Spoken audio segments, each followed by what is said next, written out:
Bismillahirrahmanirrahim. Assalamualaikum warahmatullahi wabarakatuh. Alhamdulillahillazi ja'ala syahrul Ramadan syahrus siyam wal qiyam. Asyhadu an la ilaha illallah wa asyhadu anna Muhammadan abduhu wa rasuluh la nabiyya ba'da. Rabbi israh li sadri wa yassir li amri wahlul 'uqdatam min lisani yafqahu qawli. Apa kabar anak-anakku sekalian? Mudah-mudahan sedang melaksanakan puasa dan Bapak doakan lancar dari awal sampai akhir Ramadan, puasa sebulan penuh. Dan pada siang hari ini Ustadz ditemani oleh sahabat kecil kita, yaitu Rafa. Apa kabar Rafa? Alhamdulillah baik.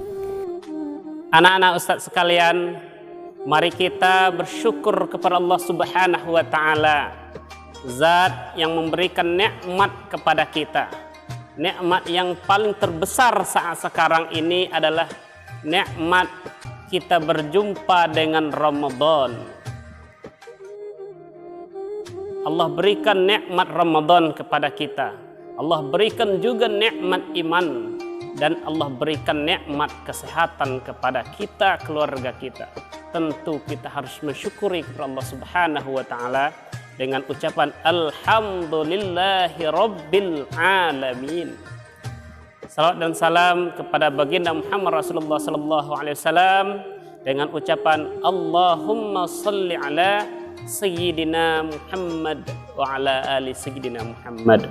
Ustadz, hari ini belajar apa? Kita akan belajar tentang bab puasa. Oh, begitu ya Pak Ustadz. Silahkan lanjut Pak Ustadz. Kita diwajibkan oleh Allah Subhanahu wa Ta'ala berpuasa. Pak Ustadz, adakah ayat Al-Quran yang menerangkan tentang puasa? A'udzubillahi minasyaitonirrajim. Bismillahirrahmanirrahim. Ya ayyuhallazina amanu kutiba alaikumus siyamu kama kutiba alal ladzina min qablikum la'allakum tattaqun. Inilah ayat yang memerintahkan kita untuk melaksanakan ibadah puasa Ramadan.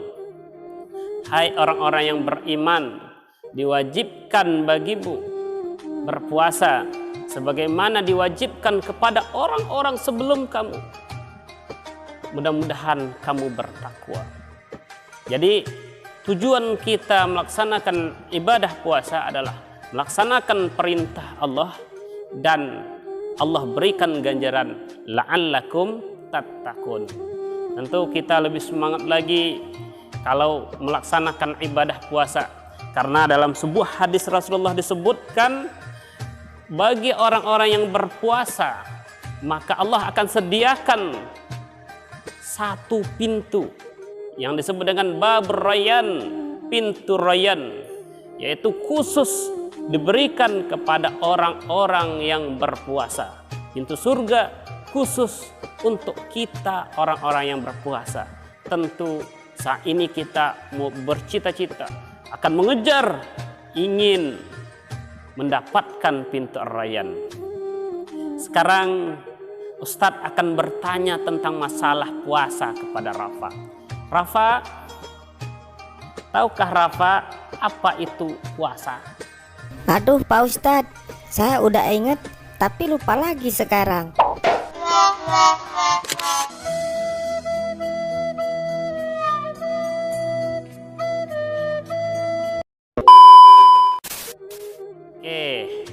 Kita akan jelaskan puasa secara bahasa dalam bahasa Arab itu as-saum atau siyam. Secara istilah disebutkan menahan diri dari segala sesuatu yang membatalkan puasa, mulai dari terbit fajar sampai terbenamnya matahari, dengan rukun yang khusus. Itulah yang disebut dengan puasa. Anak-anak Ustadz yang Ustadz sayangi, tentu ketika kita melaksanakan puasa, apa yang perlu kita penuhi dulu?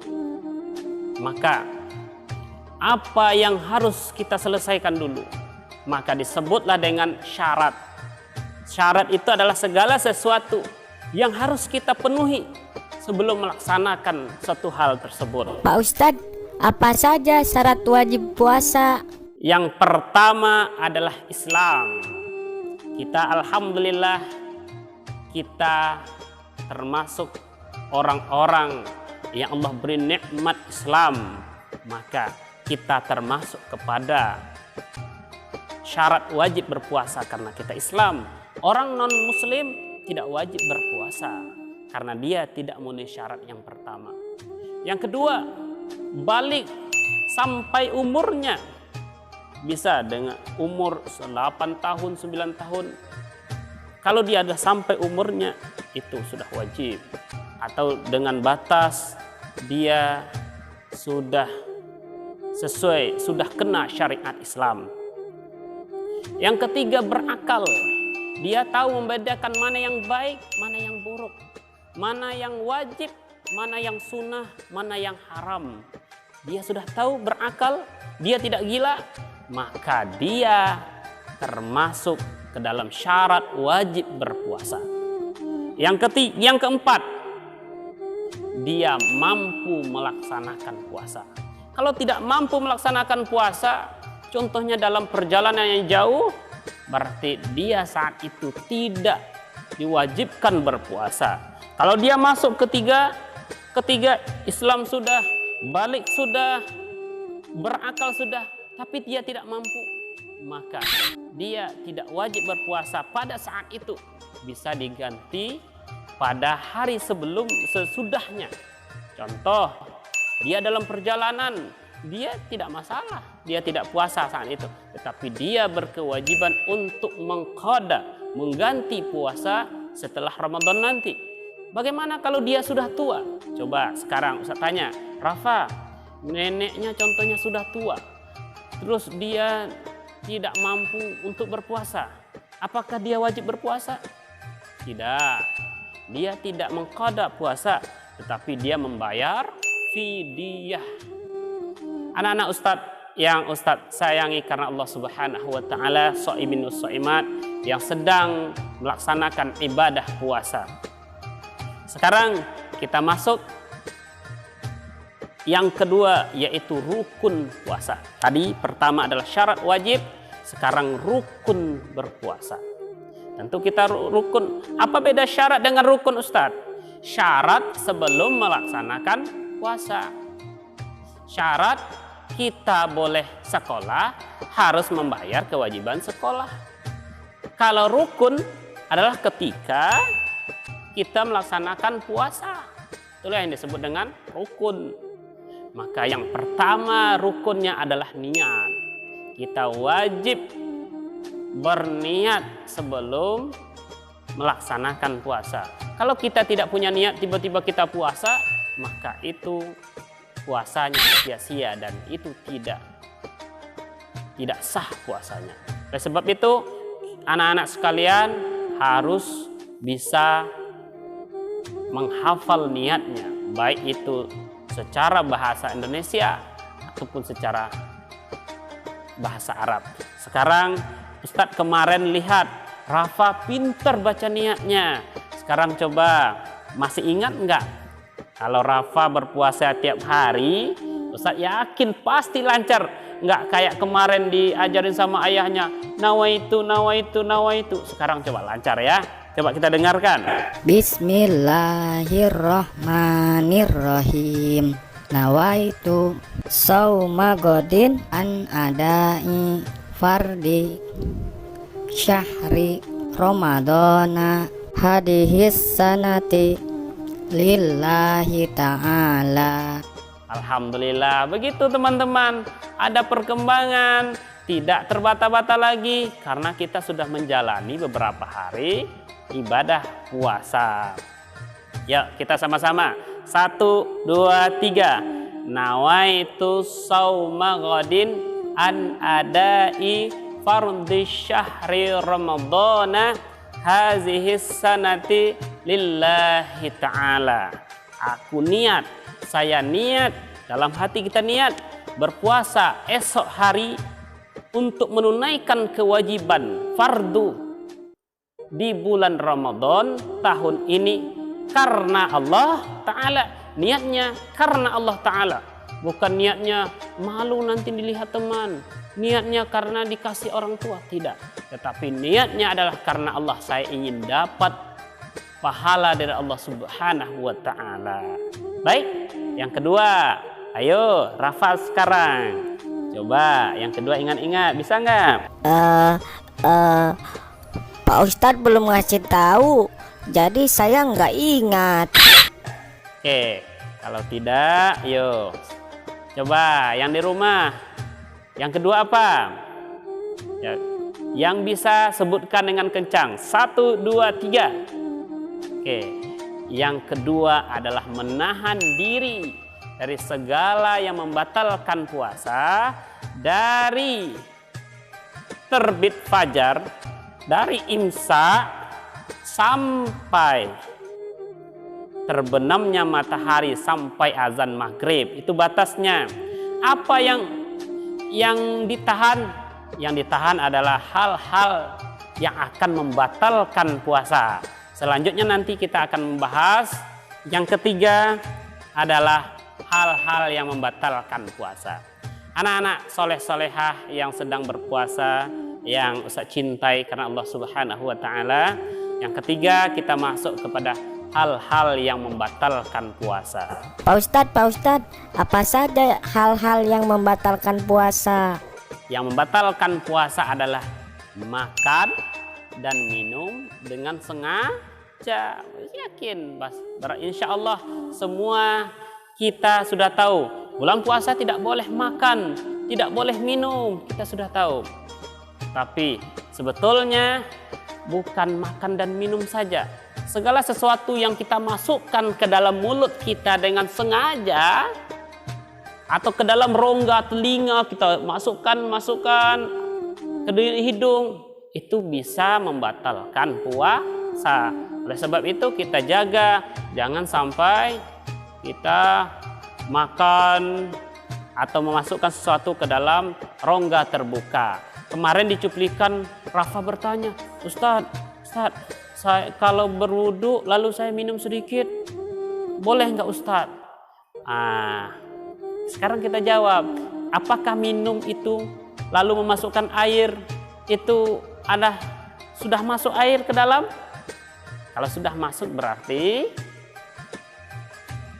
membatalkan puasa. Oleh sebab itu hati-hati, kita harus menjaga diri. Jangan sampai kita karena sudah lewat jam 1 zuhur kita kumur-kumurnya lama biar lepas dahaga. Jangan. Kalau kita ingin menggosok gigi, maka laksanakanlah sebelum waktu zuhur. Dapat pagi, tapi jangan sengaja kita masukkan air lalu kita telan. Kalau kita telan, maka akan membatalkan puasa. Bagaimana dengan menggosok gigi? Kalau sekedar menggosok gigi, itu tidak akan membatalkan puasa, asal tidak kita telan airnya. Anak-anak soleh-solehah yang sedang berpuasa, yang Ustaz cintai karena Allah Subhanahu wa Ta'ala, itu satu. Yang kedua adalah keluar air mani. Ini bagi orang-orang yang sudah balik dengan sengaja mengeluarkannya, maka itu membatalkan puasa.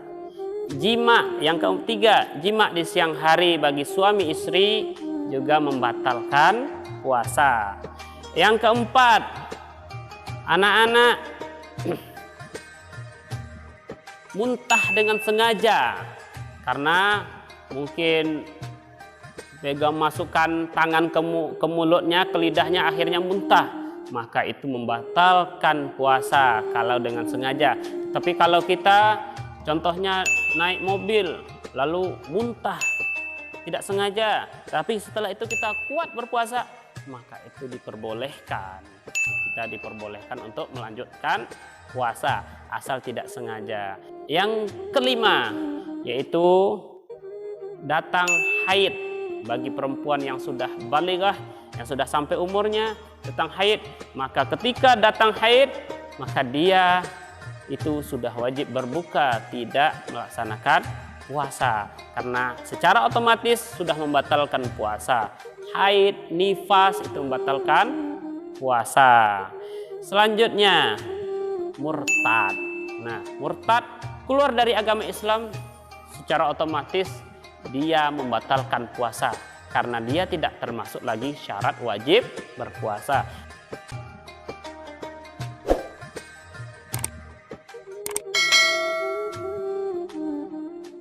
Anak-anak yang soleh-solehah yang sedang berpuasa, yang saya cintai karena Allah Subhanahu wa taala, demikianlah paparan tentang bab puasa. Mudah-mudahan apa yang saya sampaikan anak-anak bisa mengingatnya dan juga memahaminya dan mempraktekkan dalam keseharian dalam melaksanakan ibadah puasa. Itu saja yang dapat saya sampaikan. Akhir kalam, wabillahi taufiq wal hidayah. Assalamualaikum warahmatullahi wabarakatuh.